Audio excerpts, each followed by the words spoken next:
বাড়ি এসে দেখে যাও, অনেকদিন পর তোমাদের গ্রামে আসলাম। আরে মিনা যে, কিরে তোর খবর কি? এতদিন পরে আসলি যে? কেন গো, কি ভেবেছিলে আর কোনোদিন আসবো না নাকি? আমাকে না দেখে ভালো থাকতে পারতে। অনেকদিন পরে এসেছিস বটে, কিন্তু কথা তো আগের মতোই আছে, চিড়েতে একদম মধু দেয়া। শুনলাম তোমার ছেলের নাকি বিয়ে দিয়েছো, তা কোথাকার মেয়ে এনেছো গো? সেটা জেনে এখন আর কি করবি? তোকে তো বলেছিলাম, তুই যেহেতু অনেক বাড়ি বাড়ি ঘুরিস, তাহলে আমার ছেলের জন্যও একটা ভালো সুন্দরী মেয়ের খবর আনিস। তা কই আনলি না তো? এই জন্যই বুঝি ছেলের বিয়েতে আমাকে দাওয়াত করনি? তা হবে না কেন? তা বল, এতদিন আসিসনি কেন? অন্য কোনো কাজ ধরেছিলি বুঝি? না গো দিদি, সেই লজ্জার কথা কি আর বলবো। আমার স্বামীর স্বভাবের কথা তো জানোই, অনেক বলেছি বুঝিয়েছি, কিন্তু কোনো লাভ হয়নি। শেষমেশ গ্রামবাসীর হাতে ধরা পড়ে সকলে মিলে গণধোলাই দেওয়ার পর একটা পা ভেঙে বিছানায় পড়েছিল। ও তাই নাকি রে?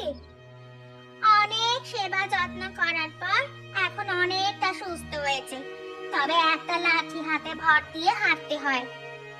আহারে, কত কিছু ঘটে গেল তোর জীবনে, আমরা তো এসবের কিছুই জানি না। এখন তোর বাচ্চা, শ্বশুর, শাশুড়ি সবাই তাহলে কেমন আছেন? খুব অভাবে আছেন তাই না? তা আছে একরকম, তা ওদেরও তো বয়স হয়েছে, এই বয়সে তো আর আগের মতো সব কাজ করতে পারেন না। সকালে বের হওয়ার আগে যতটুকু সম্ভব কাজ বাজ গুছিয়ে দিয়ে বের হয়ে পড়ি সারাদিনের জন্য, তারপর ফিরতে ফিরতে একদম রাত। একা একটা মেয়ে হয়ে এতজন লোকের দায়িত্ব নেওয়া কি চারটিখানি বিষয়? তুই কিভাবে পারছিস জানি না বাবা, আমি হলে হয়তো এত কিছু একা হাতে করতে পারতাম না রে। ওপরওয়ালা তাকে সেই পরিমাণ কষ্টই দেয়, যে পরিমাণ কষ্ট সে সইতে পারে। আমি পাচ্ছি সব মানতে, ভেবো না। তুই বস, আমি তোর জন্য এক থালা গরম ভাত নিয়ে আসি। এই ভর দুপুরে আমার বাড়ি এসেছিস, না খেয়ে যাবি না একদম। তার আগে তুমি শাড়িগুলো দেখো না গো দিদি, তোমার শাড়ি কিনলেই না আমরা দুটো ভাত খেতে পারি। হ্যাঁ হ্যাঁ, আমি শাড়ি কিনবো, যদিও আমার এখন কোনো শাড়ি লাগবে না, তাও আমি কিনবো। তুই বস, ভাতটা নিয়ে আসি। শোনো দিদি, তাহলে তোমার জন্য ভাত নিয়ে আসবে, কিন্তু একা একা খেতে পারবো না। আচ্ছা আচ্ছা, তুই চুপ করে বস, এখন আমি নিয়ে আসছি।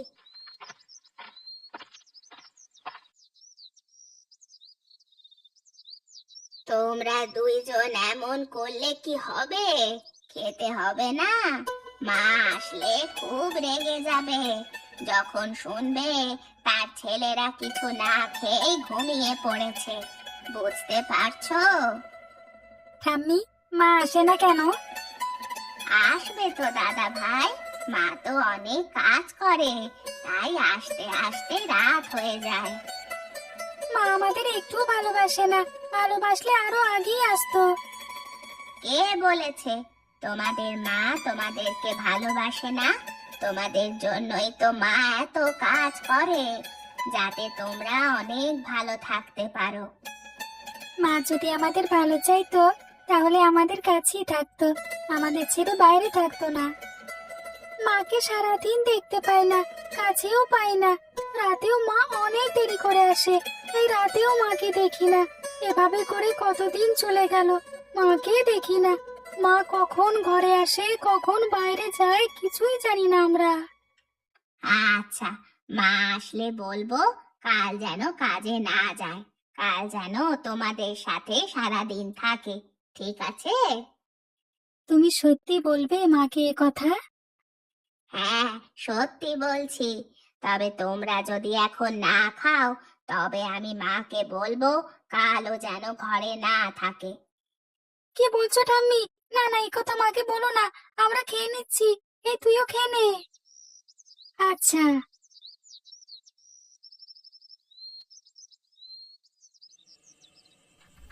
বৌমা, রান্না বসিয়ে দিয়েছো?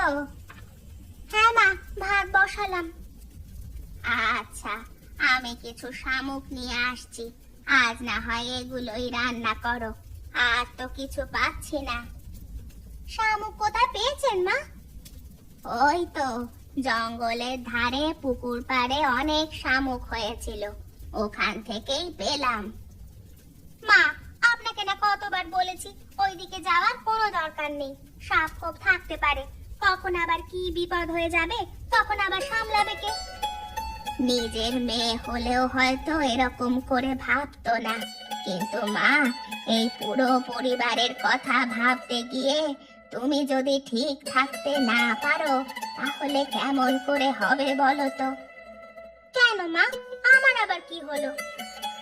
কিছু হয়নি, কিন্তু হতে কতক্ষণ? পরিবারের সবার কথা ভাবতে গিয়ে নিজের কথা তো ভুলেই গেছো। নিজের চেহারাটা কখনো আয়নায় দেখেছো? কি হাল করেছো? আজ আমার নাতিদের কথা রাখতে গিয়ে ঘরে রয়েছো, তাও আবার রান্নাঘরে চলে এসেছো। আমি না আসলে তো আপনাকে রান্না করতে হতো, আর এই গরমে উনুনের কাছে আগুনের তাপে আপনাকে আসতে দিতে ইচ্ছে হচ্ছিল না, তাই আমি নিজেই রান্না করছি।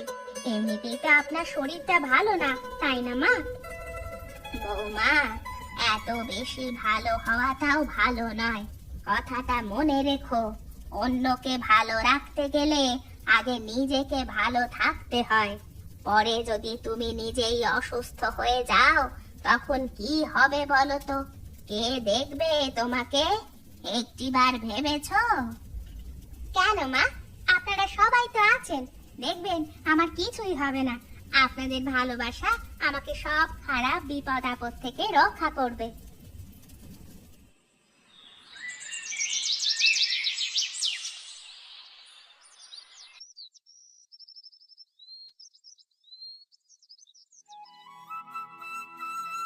মা, তুমি অনেক ভালো, আমাদের কথা শুনেছো, আজকে সারা দিন বাইরে যাওনি। আমি তো তোমাদের কথা শুনি, কিন্তু তোমরা কি আমার কথা শোনো?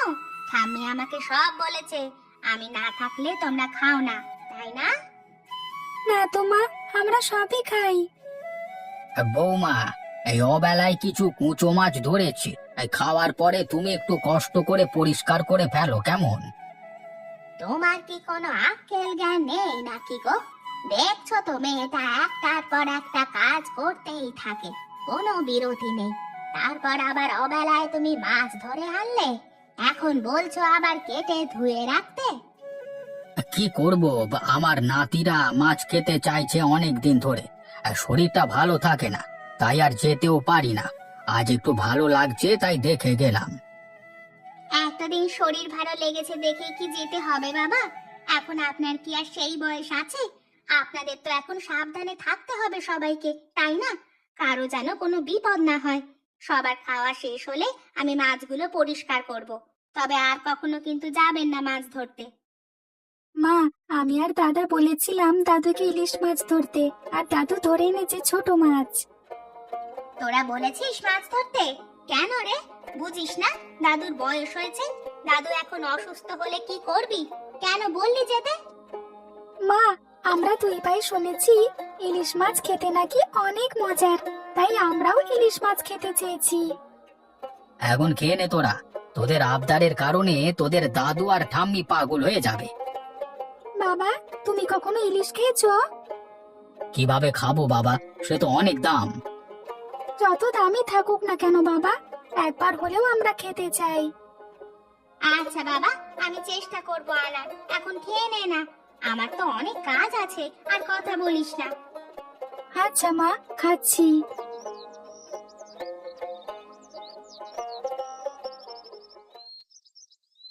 বোন, যাও না গো, আমার জন্য এক গ্লাস জল নিয়ে আসো না, অনেক পিপাসা পেয়েছে। 2 গ্রাম হেঁটে তারপর তোমাদের গ্রামে আসলাম শাড়ি নিয়ে। তুমি অনেক কষ্ট করো। আচ্ছা, তোমার স্বামী এখন কোনো কাজ করে না? তার পা কি এখনো ভালো হয়নি? এক পা তো ভাঙাই আছে, আগে তো অনেক খারাপ অবস্থা ছিল, বিছানা থেকে উঠতেই পারতো না, তার জন্য তো এতদিন আমিও কোনো কাজ করতে পারিনি। এখন তাও আগের থেকে ভালো আছে অনেকটা, লাঠি ভর করে চলে। তোমার স্বামী অনেক ভাগ্য করে তোমাকে পেয়েছে। তা এখন বলো, তোমার ছোট বোনের খবর কি? তার বিয়ের দেখাশোনা তো আমি করে দিয়েছিলাম, এই জন্যই তো অমন ভালো একটা পাত্রের কাছে বোনকে বিয়ে দিতে পেরেছিলে। তা যা বলেছ, আমি ভাবতেই পারিনি ওই এক সোনার টুকরো বর জুটবে আমার বোনের জন্য। সবই তোমার কারণে সম্ভব হয়েছে। তোমার এই শাড়ির ব্যবসার কারণে কত মেয়ের কত ভালো ভালো ছেলের বিয়ে হয়েছে, তারা এখন অনেক সুখেই আছে। কিন্তু তোমার কপালটা দেখো। হ্যাঁ, এই ব্যবসার জন্যে অনেক বাড়ি ঘোরা হয়, তাই অনেক বাড়ির উপযুক্ত ছেলে মেয়ের খবর আমার কাছে থাকে। এইভাবেই বিয়ের ব্যবস্থাটা হয়ে যায়। এতে আমার কোনো কৃতিত্ব নেই, আমি তো কেবল উপলক্ষ। যদি তোমারও একটা ভালো বর হতো, কি এক চোর ছ্যাচরকে বিয়ে করতে গেলে জীবনটাই একদম শেষ করে দিলে। থাক, কি আর করা, যা হবার তা তো আর আটকাতে আমি পারবো না। এখন দেখো কোনটা পছন্দ হয়, তারপর আবার আরেক গ্রামে যাব। আচ্ছা, একটা তো পছন্দ হয়েছে বলেছি, ওটাই দাও। শুধু একটা নেবে? এভাবে করলে আমরা চলবো কি করে বলো তো? আরেকটা নাও না। আচ্ছা আচ্ছা, তাহলে তুমি পছন্দ করে আরেকটা দাও আমাকে। আচ্ছা, এই হলুদ শাড়িটা পরলে তোমাকে একদম হলুদ পরীর মতো লাগবে, তুমি বরং এইটা নাও। আচ্ছা ঠিক আছে, তোমার কথাই রাখলাম। তুমি বসো, আমি ঘর থেকে টাকা নিয়ে আসি। ঠিক আছে, একটু তাড়াতাড়ি করো।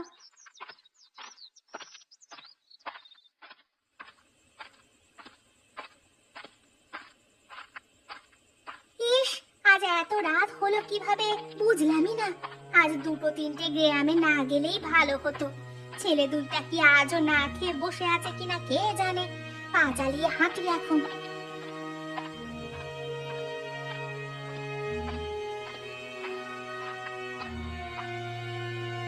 আরে, রাস্তার ধারে ওইটা কি চিকচিক করছে, কাছে গিয়ে দেখবো নাকি। ওমা, এটা তো দেখছি একটা ইলিশ মাছ। কিন্তু এত রাতে রাস্তার পাশে আসলো কিভাবে এই মাছ? আচ্ছা, একটু আগে যে দেখলাম কয়েকজন জেলে যাচ্ছে মাথায় মাছের হাড়ি নিয়ে, ওখান থেকে পড়ে যায়নি তো? হ্যাঁ, আমি বরং মাছটা বাড়ি নিয়ে যাই।